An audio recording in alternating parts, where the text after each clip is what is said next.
Gracias, muchas gracias por estar con nosotros. Esta es la revolución del debate en La Llaga. Yo soy Tony Aguirre y me da muchísimo gusto saludarles. Oiga usted, vamos a tocar un tema preocupante porque la salud de los mexicanos ha estado en juego y desde luego la salud del mundo a partir de la pandemia. Todos sabemos o quienes queremos acreditar lo que sucedió en aquel momento, en aquel triste momento que todavía le sigue doliendo a México y seguirá dando de qué hablar y doliendo por la cantidad de mexicanos que perecieron en aquel momento y en mucho, pues por la negligencia de las autoridades y sus deficientes políticas públicas en ese sentido. Bien, ha emitido la UNAM un comunicado que nos preocupa un poco porque de alguna manera deja ver que la pandemia de alguna forma continuaría. Pero para hablarnos al respecto, quien sabe perfectamente de esta situación es Lorian Jiménez Faibi, a quien yo le doy la bienvenida y las gracias siempre. Lori. ¿Qué tal, Tony? Mucho gusto de estar de vuelta en tu programa. Como siempre, es un placer poder platicar contigo y con tus escuchas. Lori, bueno, para quien no recuerde quién es Lorian Jiménez Faibi, ella es doctora en ciencias médicas por Harvard, profesora e investigadora de microbiología y encabeza el laboratorio de genética molecular en la Universidad Nacional Autónoma de México, la UNAM. Lori, la UNAM emite este comunicado y dice que hay cambios en el comportamiento de COVID-19. ¿A qué se refiere? ¿A qué cambios? ¿De qué cambios está hablando la UNAM, Lori? Sí, bueno, es que se siguen indicadores a nivel mundial, ¿no? Se siguen, todavía continúan siguiéndose indicadores de cómo el virus va evolucionando, de cómo los contagios, cuáles son los índices de contagios, de hospitalizaciones, etcétera. Aquí en México en este momento no se aprecia realmente un aumento de contagios dado las cifras oficiales. La razón en gran medida es porque cada vez se reportan menos datos, cada vez menos estados de la República se involucran en el reporte epidemiológico de casos de COVID, los datos tienen más rezagos, se hacen menos pruebas, o sea, todos los problemas que tuvimos durante la pandemia ahora son exponenciales, ¿no? Entonces es muy complicado saber exactamente el número de casos reales, pero hay otros indicadores, por ejemplo, el índice hospitalario, el índice de hospitalizaciones está en aumento y lleva varias semanas con un aumento paulatino, progresivo, todavía no, digamos, un pico así que hoy, el día de hoy, dijéramos, vamos a entrar en otra emergencia o una crisis o algo por el estilo, pero hay que tener mucho cuidado con estos pequeñas fluctuaciones, porque además, Tony, hay que recordar algo. En México, desde 2020, hemos tenido dos olas de contagio. Una en verano y otra en invierno. Es decir, en los meses del verano, más o menos entre julio y septiembre, vamos a poner alrededor, es cuando tanto en 2020 como 21 como 22 se presentaron olas de contagios. Y lo mismo, los 3 años se han presentado olas de contagio en los meses de diciembre, enero y febrero, aproximadamente, ¿no? En 2020 se sesgó un poquito más, empezó desde noviembre, vamos a decir, ¿no? Pero otros años ha terminado hasta marzo, pero más o menos son esos meses, ¿no? Entonces, siempre hemos tenido dos olas de contagios y pues no hay razón para suponer que este año sea distinto. Lo que creo que queda un poquito de confusión a la gente es que cuando se levanta la declaratoria de la emergencia sanitaria, entonces mucha gente cree que COVID-19 ha quedado erradicado o que ya no hay pandemia o que ya no es importante. Y nada podría estar más lejos de la realidad. Es decir, la pandemia continúa, queriendo decir que hay COVID-19 alrededor del mundo, en todos los continentes, en todos los países, en todas las regiones del mundo en niveles suficientes para poder decir que hay epidemias mundiales, locales mundiales de COVID-19. Por ende, continúa siendo vigente la declaratoria de pandemia, más no de emergencia sanitaria, vamos a poner.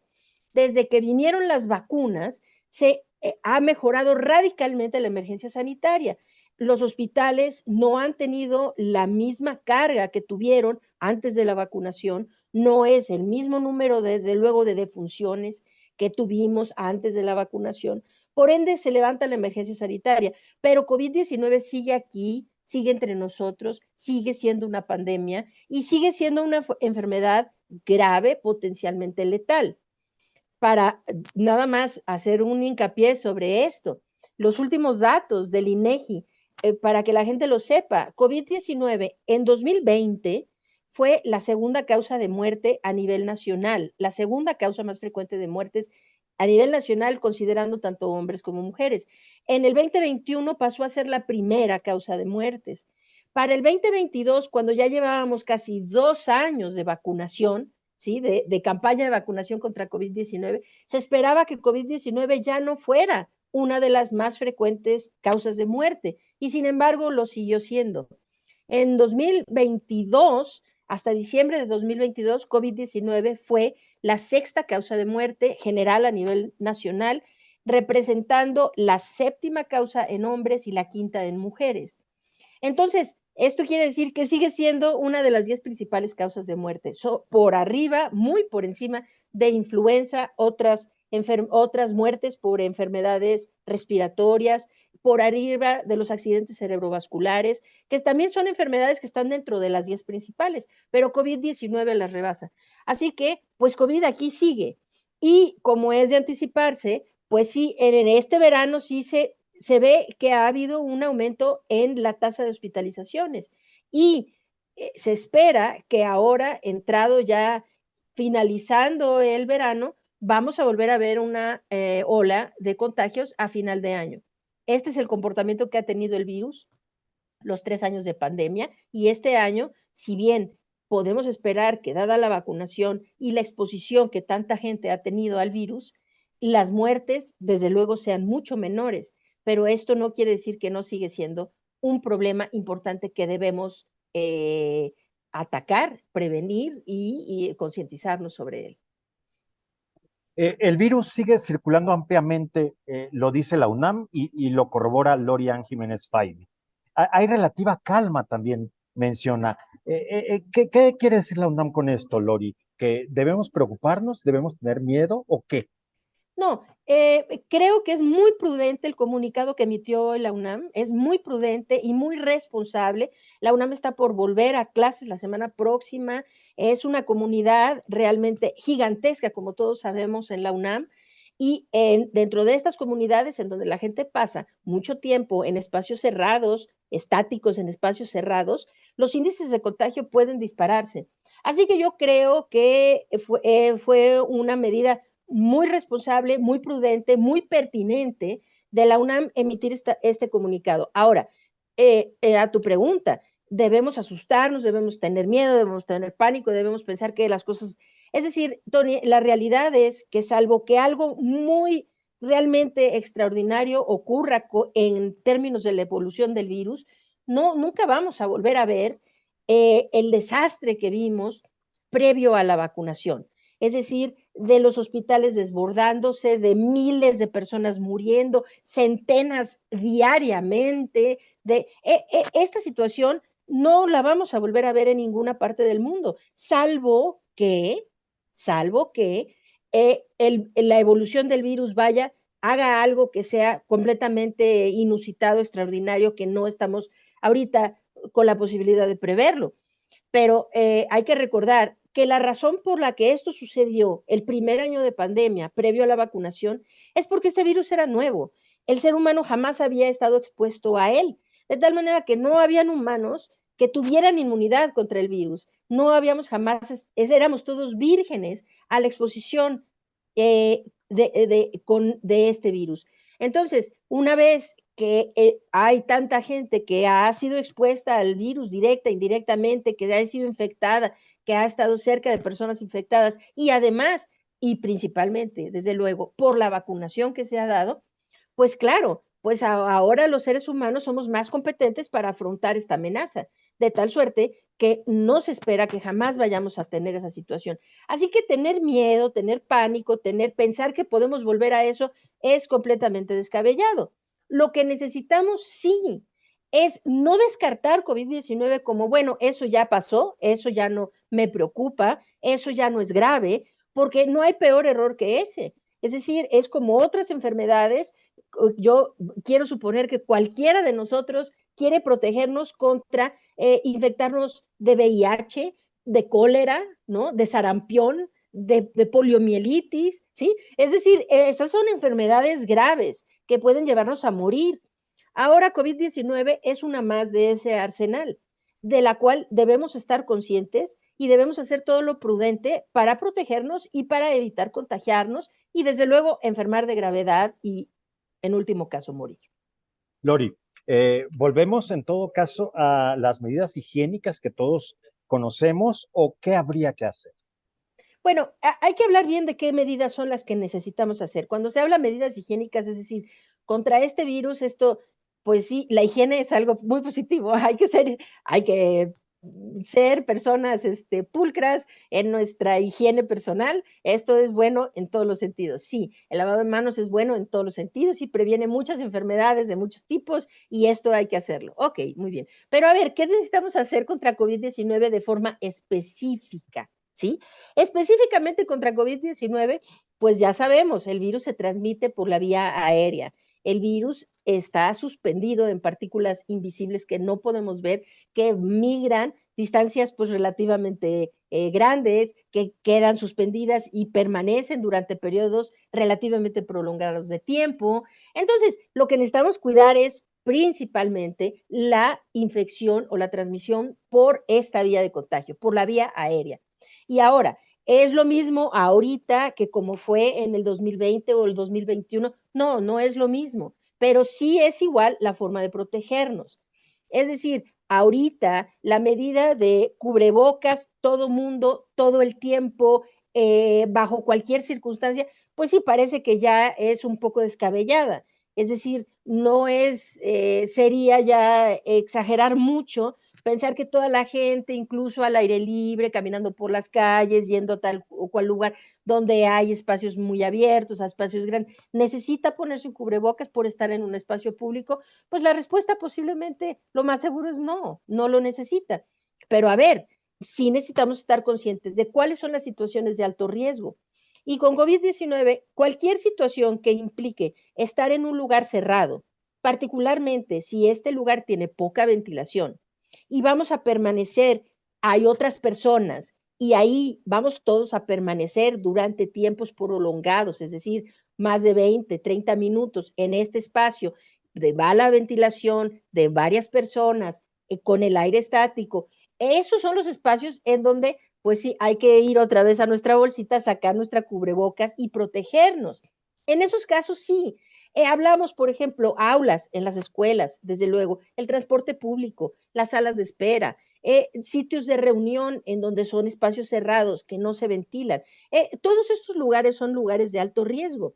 Y en ese tipo de sitios, pues claro, lo más prudente es pónganse un cubrebocas, sí, desde luego, un cubrebocas de buena calidad, bien colocado, y no se lo quiten hasta que no salgan a la calle, hasta que no estén al aire libre. Lo segundo es que estos espacios cerrados requieren tener buena ventilación. Para disminuir el riesgo de contagio, la clave es mantener los espacios perfectamente bien ventilados con recambios suficientes de aire provenientes del exterior. Esta es una forma de disminuir radicalmente los contagios. Entonces vamos a poner, cuando vamos en un carro, si vamos a tomar un Uber, un taxi, el transporte público, ¿cómo disminuimos nuestro riesgo de contagiarnos? Abran las ventanas. Es así de fácil.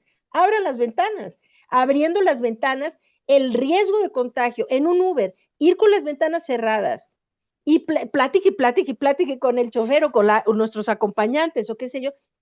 Esto es la receta perfecta para hacer de eso un sitio de muy alto riesgo de contagio. Con un contagiado ahí, lo más probable es que todos terminen contagiados. ¿Cómo lo disminuimos? Pues claro, guardando silencio, no hablando todo el camino, esa es una forma.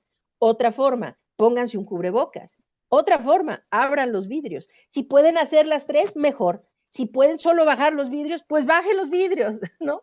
Es decir, entonces creo que lo de la UNAM es realmente, a mí me dio mucho gusto, yo desde luego, pues soy parte de la comunidad de la UNAM desde hace 29 años y me enorgullezco sobremanera cuando mi universidad toma medidas que son realmente congruentes, prudentes, responsables, porque es un comunicado Claro, se refiere a un comunicado interno, a la comunidad universitaria, pero esto también es un llamado de atención a la comunidad, al grueso de la comunidad de nuestra población. Y creo que esa es la influencia de la UNAM tan positiva que tiene la universidad y debemos seguir estas recomendaciones sin duda. Lori, no hubo una directriz para usar cubrebocas. Todos sabemos cómo las autoridades pues encargadas de la pandemia no hicieron caso a este uso inmediato y pues de gran prevención y de salvación, me atrevo a decirlo. ¿Hubo alguna directriz para dejar de usarlo, Lori, el cubrebocas? Bueno, nunca se indicó, ¿no? Nunca se indicó. Esto es el uso del cubrebocas. Creo que esto los sociólogos o gente que ve estos fenómenos sociales deberían estudiar qué fue lo que pasó, porque en realidad al inicio de la pandemia en nuestro país tampoco hubo la indicación de quedarnos en casa, no hubo la indicación del cubrebocas. Estas indicaciones vinieron mucho o algo de tiempo después, ¿no? Pero la gente empezó a quedarse en casa, a no mandar a sus hijos a la escuela, cuando vieron que la situación era grave, incluso previo a las indicaciones del gobierno. Y esto, sin duda, las acciones de la propia sociedad civil, creo que terminaron salvando vidas cuando el gobierno no tomó las acciones pertinentes en el momento correcto. Entonces, en nuestro país sabemos que fue toda una discursiva confusa de ires y venires, del cubrebocas sirve para lo que sirve y no sirve para lo que no sirve, y tonterías como el presidente no necesita ponerse un cubrebocas porque él no es una fuerza de contagio y qué sé yo, ¿no? Todas estas realmente irresponsabilidades que se cometieron desde los micrófonos oficiales, ¿no? Llevaron a que realmente, si bien de boca en boca empezó y hubo mucha gente como yo, como la gente con la que trabajé en Salvemos Conciencia, que estuvimos activamente mandando continuos mensajes a la población de la importancia de tomar estas medidas preventivas. Y la voz empezó a correr y la gente empezó a hacer caso y empezamos a ver, oigan, pues miren qué bien les está yendo en Japón. ¿Y por qué? Pues porque todo el mundo está usando cubrebocas, ¿no? Y entonces fue como que se corrió de voz.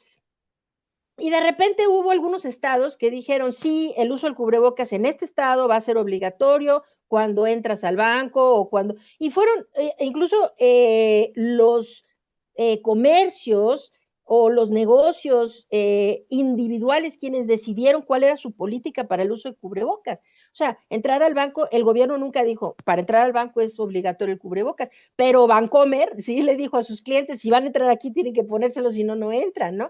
Y fue lo mismo en los supermercados, en las tiendas, en los restaurantes y una serie de cosas. Entonces, cuando se levantó lo del cubrebocas, pues no, creo que por ahí sí hubo una o dos ocasiones en las que Claudia Sheinbaum y López Gatell dijeron, bueno, ya no es necesario porque la pandemia se levanta la emergencia sanitaria, qué sé yo, ¿no? Pero en realidad como las medidas en nuestro país nunca se abordaron de forma seria desde los micrófonos gubernamentales, pues cuando las medidas se comienzan a levantar, pues era muy difícil que dijeran, ahora sí se lo pueden quitar cuando realmente nunca hubo la indicación como tal de utilizarlo, ¿no? Gloria Jiménez Pay, siempre es un placer. Muchas gracias. Mi último planteamiento. ¿Cuál considera Gloria Jiménez Faili que fue la lección de la pandemia? Pues creo que hay muchas lecciones que deberíamos haber aprendido de la pandemia y ojalá que se haya aprendido bastante de lo que ocurrió, porque se perdió una cantidad inconmensurable, imperdonable de vidas alrededor del mundo, en nuestro país y en otras partes, ¿no? No en todo el mundo, pero sí en muchas partes del mundo.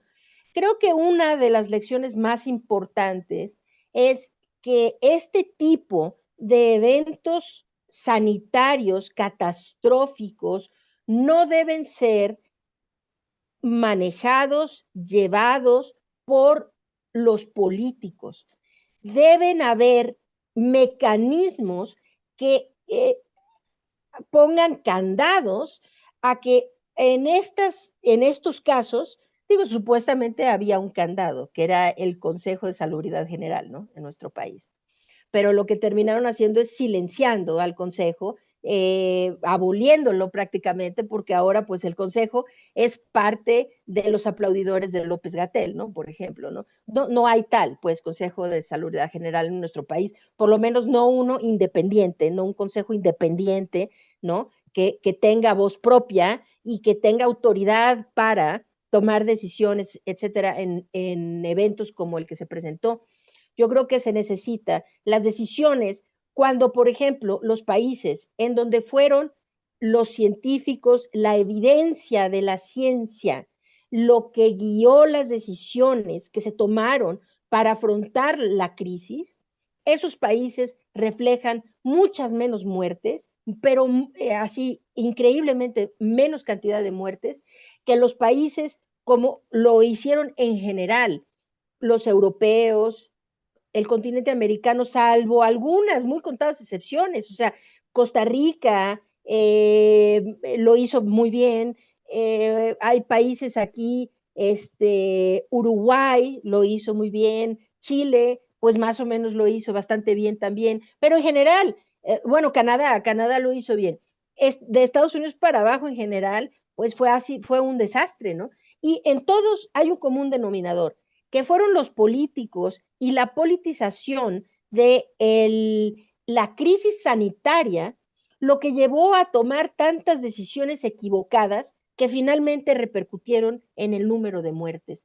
Creo que si hay una lección que ojalá se aprenda de esto, es que las decisiones tienen que estar tomadas por grupos independientes a los intereses políticos del momento, por científicos, médicos, académicos, gente que de forma objetiva tome las decisiones en pro de la salud y de salvar vidas de la población.